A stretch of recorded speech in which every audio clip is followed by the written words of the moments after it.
Seni dedim, seni dedim, seni dedim can. Seni izlep aran taptım dostum Tümücan. Kaçma kaçma sen kaçma. Vay vay Tümücan. Bizden kaçma sen kaçma. Kel kel Tümücan. Bizden kaçma sen kaçma. Kel kel Tümücan. Kel kel Tümücan. Kel kel Tümücan. Topla Tümücan.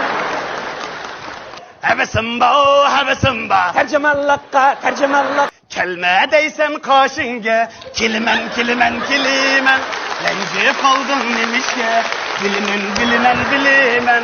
Yankıldek koylarını egi ve teymiya. Hevesimni demeyla kaytıp giteymiya. Yankıldek koylarını egi ve teymiya. Hevesimni demeyla kaytıp giteymiya. Vay ketmen dostum, devilip gitin. Vay ketmen dostum, devilip gitin. Aa, kilajılık yapmamı söyle. Ya Allah Tümücan. Aras, assalamu alaikum. Ha, aleykümselam. Ya sizle görüşmek için şu lokal düşman Tümücan. Şu Petruklarına görüşe. Assalamu alaikum Tümür Hacı. Oya, Tümür karı. Ya, çok ustaz. Yaşımsız. Belen turupsuz. Belen. Ben mi belen tuttum? Görüşüp aldı ama hani iki gün kulağını şumucuma sen. Ha.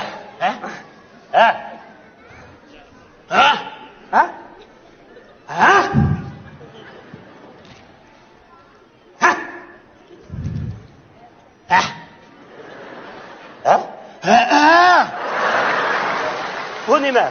Ne bombası? Su mu döngü atmaydı? Hazır kuruk yap, kuruk kulakı yakmaydı.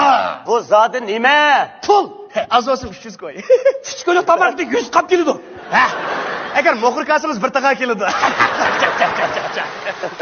Sizlerse muş puluyla bana akış çıkın mı? Ya bu akışık emez, usul vergendeki aldı çıkma o. Bakaran, bana akışının gereği yok.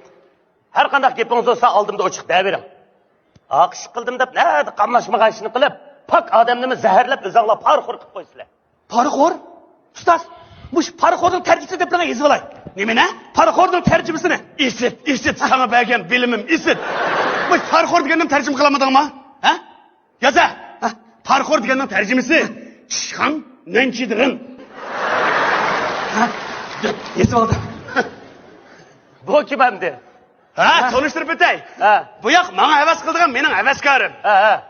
Muşu bir neçe yıldan beri keynimde jürüp, menamış makal temsil, muş şiir icat et üstünün ançı mançılıkı, rapla bizimle atıdı. Keynimde karakter kılıp atıdı. İsmi Kasım Koşuk. Özü nait kemsiz. Lekin şu, sel cekep koyduğu ayıp var. Aman dadam, siz bana heves kılırsınız. Şunda. Bu yak sizge heves kılırdı. Bala heves kırken de? Ya nevre. Başka bu takı. Dükar pemdik bunu bu takı. Ustaz, bu namanlar anlıqılı 3 yıl oldu. Bu anlasam şıkkınla pek yakın kesdi ha? Mışımı gepme ve yakın gençler. İşkimizin yıkılığı gepte orkenmeydi o. Bu işkimiz var o. Yılıkı bir yotkan diyetip, çoğun olgan elağına diyen kökşer kadardı mı daş? Nime? Bir yotkan diyetip? Ustaz, bu işkınla elağını mı yağı kutum bak? Hey, ağzını bir şumgına. Yanımızda 10 tatır gep kıldığın bolsan, bika, özanның baktık özan otursun cuma. Üzerinin baktık üzerine oltursa, ustaz. Muşun tercümesi de bana yazılay. Nemenan? Üzerinin baktık üzerine oltursa degenne. Muşum tercüm kılamamsa, yaza. Zıcıydı şanfı zıcıyı zo.